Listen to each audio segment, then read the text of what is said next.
Last episode जल्दी ही आप लोगों को मिलने वाला है, प्लेट में परोस कर। तो ज्यादा तो लोग बोले उसको धमकियां दे रहे हैं अब ये ARY डिजिटल को कि अगर तुमने सर्जिना को मारा तो हम वो कर देंगे। तो की टेंशन लो आप लोगों को लेनी चाहिए हमारा अदील एंड रुबाब की एंडिंग की टेंशन, क्योंकि मुझे इधर लगता है क्योंकि इधर तो डिवोर्स होना पक्का बनता ही है। Hey guys, welcome back to the YouTube channel. तो गाइस आज हम देने वाले हैं आपके सबके फेवरेट ड्रामे का रिव्यू, जो कि है कभी मैं कभी तुम। जाहिर सी बात है आप लोगों ने हमारा थंबनेल देखकर तो पहचान ही लिया होगा, लेकिन ये बहुत ही मजेदार था एंड सबसे ज्यादा लोगों को दिल के छूने वाली स्टोरी जो चल रही है अभी फिलहाल ड्रामा कभी मैं कभी तुम, बहुत ज्यादा लोगों को पसंद आ रहा है। लोग बाग मरे जा रहे हैं। अब जैसे कि हम बात करते हैं अपने मुस्तफा से। अब मुस्तफा को लोग काफी ज्यादा वो कर रहे हैं कि मुस्तफा अब अच्छा नहीं कर रहा सर्जिना के साथ। जैसे कि आप लोगों ने एपिसोड के स्टार्टिंग में ही देखा, हमारी सर्जिना को थोड़े से चक्कर से आए, लेकिन वो थोड़े बहुत तो नहीं, अच्छी बड़ी बात थी। अगर कोई इंसान को चक्कर आ रहे हैं, जाहिर सी बात है घर पे कोई है नहीं, तो मुस्तफा बड़े ही आराम से बोलकर चला गया, ध्यान रखना अपना एंड मैं कॉल करता रहूंगा। लेकिन ये ऐसा होना नहीं चाहिए था। मुस्तफा उधर से छुट्टी कर सकता था। आप कितने भी बड़े बिजनेसमैन हो, अगर आपको दिख रहा है अब मेरी बीवी की तबीयत खराब है, आप छुट्टी कर सकते हो।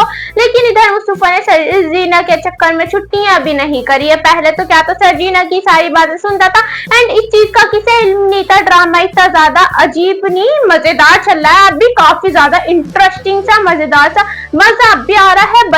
भले ही पुरानी वाली वो मुस्तफा सर्जिना की कहानी ना बची हो, लेकिन ड्रामे में इंटरेस्ट तो अब भी है।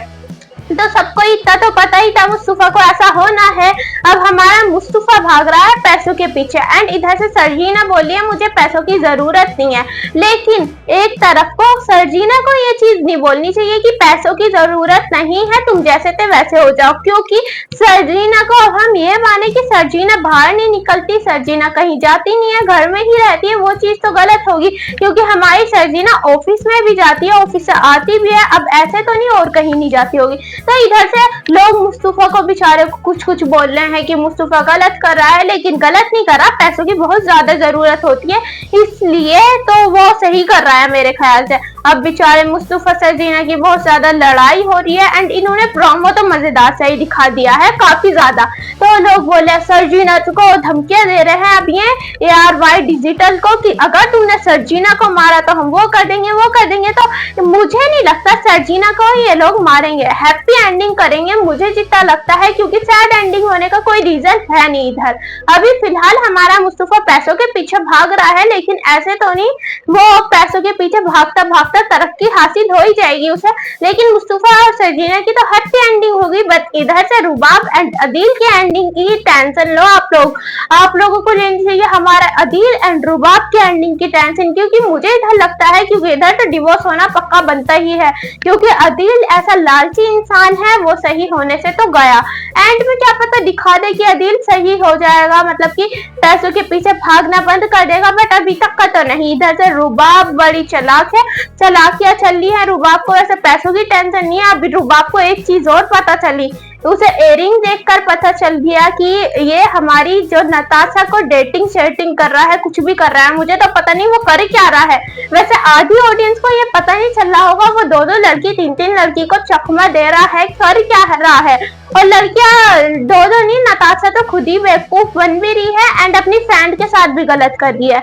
और इधर से अब नताशा का एयरिंग हमारी रुबाब ने कार के अंदर देख लिया, चलो कोई बात नहीं देख लिया, लेकिन नताशा की वो जो क्लिप इन लोगों ने दिखाई, नताशा बात कर रही है बड़ा ही एक्सपेंसिव मेरा ये है एयरिंग, मेरे जो हस्बैंड है उन्होंने बनवाया है खास मेरे लिए, 1 पीस है ये, ओनली पूरे वर्ल्ड में नहीं मिलेगा। तो अगर आपका ये 1 पीस एंड बेस्ट एयरिंग कहीं नहीं मिलेगा तो आपको ऐसे कार में छोड़ के जाने की क्या प्रॉब्लम हो रही थी, दिक्कत क्या थी है। तो अगर आपने कार में छोड़ भी दिया, आपका इतना डायमंड का एक्सपेंसिव एयरिंग अगर गिर गया कार में, कोई बात नहीं, तो आप घर पे गई हूँ, जाहिर सी बात है इंसान अगर कहीं से घूम कर कहीं से होकर आता है तो घर पर जाता है तो अपने इयररिंग उतारता है, तो उसे इतना इल्म होना चाहिए थी कि उसके कान में एक इयररिंग नहीं है, ये तो उसने वो भी नहीं देखा। तो मुझे तो ऐसे लगता है इधर से हमारी जो नताशा है वो अच्छा खासा पता चलवाना चाहिए थी रुबाब को, जो कि चल भी चुका है। एंड अब हमारी रुबाब कौन सा चुप रहने वाली है, वो बोलिए अगर तुम पैसों में धोखा देते मुझे अदिल तो देखा जाता, अब तुमने मेरे साथ शादी में भी धोखा दिया है, मुझे हर जगह से धोखा ही धोखा मिल रहा है। तो इधर से रुबाब भी बहुत ज्यादा मजेदार काम कर रही है। वैसे अब मजा आएगा, पार्टी वाला सीन बड़ा ही इंटरेस्टिंग होने वाला है, मजा आएगा उधर भी।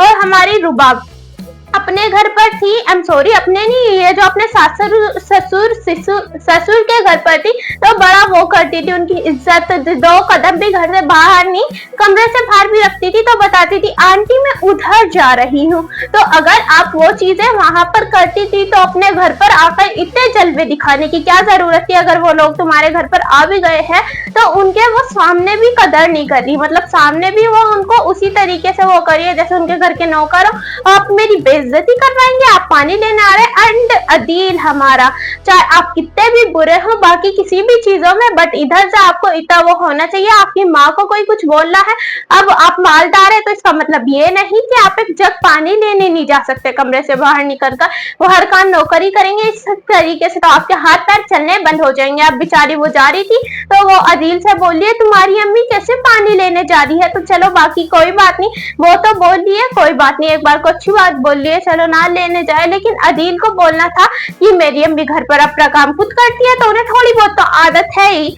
तो अदील भी ऐसे बोल रहा है कि अम्मी आप ना करें, अदील तो जाहिर सी बात है बहुत बुरा इंसान है, बट इधर से इसकी माँ को कैसे लगता था अदील मेरा बेटा इतना बेकार है एंड इतना अच्छा है, आई एम सॉरी बाकी सब बेकार थे, बाकी हमारा जो अदील था वो तो सब फेवरेट बेटा है, एक बेटा और बेटी में सबसे फेवरेट अदील ही तो था। एंड अदील ही अब आपके साथ क्या क्या कर रहा है, अभी तो कुछ हुआ नहीं है, अभी तो होने वाला है, पार्टी के लिए उसकी माँ तैयार होगी, तैयार मुझे लगता है तैयार होने के बाद या तो अकेले में इसे रुबाब इसकी माँ एंड बाप को घर से निकाल दे बैग के साथ फेंक कर कि जाओ यहाँ से, अब बेचारे उनके पास तो घर है नहीं, वो सड़कों पर घूम रहे हैं। अब देखे जाने वाली चीज है मुस्तफा उन्हें कैसे मिलेगा, ये मुस्तफा के घर कैसे जाते हैं। और अब हमारी ये जो अदील की माँ है यानी कि मुस्तफा की माँ है उसे रियलाइज हो रहा है कि हमने सरजीना के साथ बहुत गलत किया, लेकिन मुझे लगता है कि ये हमारे साथ बहुत ज्यादा गलत कर रहे हैं, इतनी जल्दी हमारी जो मदर है मुस्तफा की उसे रियलाइजेशन करवाकर कि इन्होंने बहुत गलत किया, क्योंकि अगर उसे रियलाइज हो गया इसका मतलब ये है ड्रामा एंड पर चल रहा है, क्योंकि विलन को अपनी गलतियां महसूस हो रही है, जैसे कि हमारी सास भी विलन ही थी इसके अंदर, सरजीना की सास, तब वो बोलिए हमने बहुत ज्यादा गलत किया हमारी सरजीना के साथ, सरजीना तो अच्छी थी वो थी, लेकिन ये होना नहीं चाहिए। और मुझे लगता है कि इसके एपिसोड बहुत ज्यादा कम बच रहे हैं, अभी 2 आएंगे या 4 आएंगे ऐसा मुझे लग रहा है, 2 या 4 या कुछ 1 महीने के एपिसोड हो, बट ये लास्ट पर चल चुका है ड्रामा, ऐसा मुझे लग रहा है। कि आपको भी ऐसा लग रहा है? आई थिंक बहुत लोगों को ऐसे ही देख के लग रहा होगा कि ड्रामा अब खत्म पे है एंड लोगों की, बहुत सारे लोगों की तो जिंदगी भी खत्म पर होगी, क्योंकि ड्रामा लोगों का बहुत ज्यादा फेवरेट है। एंड ये लोग सोच रहे होंगे ये क्या हो रहा है, एंड ये तो अब होएगा ही गाइस, मजा आने वाला है ड्रामे के अंदर बहुत ज्यादा। एंड इधर से मुस्तफा को तरक्कियां हासिल हो रही है, मुस्तफा कार में बात करता जा रहा है कि अब तो मैं कार में लाऊंगा अपने बच्चे को, वो करूंगा। उधर से हमारी सरजीना की इतनी तबीयत खराब, एक तो ये चीज मुस्तफा बोल रहा था कि मैं तुम्हें कॉल पर बात करता रहूंगा, तुम्हारी तबीयत कैसी होगी मैं तुम्हें पूछूंगा, लेकिन इधर से मुस्तफा कॉल भी नहीं करते हैं लोग, ये सिर्फ और सिर्फ व्हाट्सएप पर वॉइस मैसेजेस भेजते हैं कि आप कॉल कर दोगे तो आपकी उंगलियां या जबान तो नहीं घिस जाएगी, तो ये लोग कॉल भी नहीं करते एक दूसरे को, उस चीज से भी लोगों को काफी ज्यादा वो हो रही होगी, बात करते भी नहीं नजर आते। अब हमारी सरजीना कॉल कर रही थी मुस्तफा को, तो लेकिन मुस्तफा का जो फोन था वो बंद आ रहा था, लेकिन मुस्तफा को जब पता है मैं इतनी रात तक काम करता हूँ ऑफिस में, तो उधर से मुस्तफा को करना था कि ये जो दानिश है इसका नंबर दे दे, एंड फिर वो हो जाता कि अगर सरजीना अर्जेंट में कॉल करनी है ऑफिस के नंबर पर या दानिश को कॉल करो, लेकिन उसने वो नंबर भी नहीं दिया, इसलिए काफी ज्यादा वो है कि क्यों नहीं दिया। एंड मुझे नहीं लगता लास्ट में हमारी जो सर्जीना है वो मरेगी, मजा आने वाला है, बट मुझे लगता है इनका बच्चा जो है वो ना बचे। एंड इससे काफी ज्यादा रिग्रेट मुस्तफा को हो, लेकिन तरक्की के तो मुकाम पे हमारा मुस्तफा आ चुका है, अब तरक्की तो हो चुकी है, रिग्रेट हो रहा है मुस्तफा को, कोई बात नहीं। लेकिन हाँ, मुस्तफा दिखाया जाएगा कि काम का पीछा छोड़ देगा, लेकिन काफी ज्यादा दुख है। मुझे लगता है कि ड्रामा खत्म होने वाला है बहुत जल्द ही। लास्ट एपिसोड जल्द ही आप लोगों को मिलने वाला है प्लेट में परोस कर। तो गाइज आई होप ये रिव्यू भी आप लोगों को पसंद आया होगा, पसंद आया तो like and comment share subscribe जरूर करें। Thanks for watching, bye bye.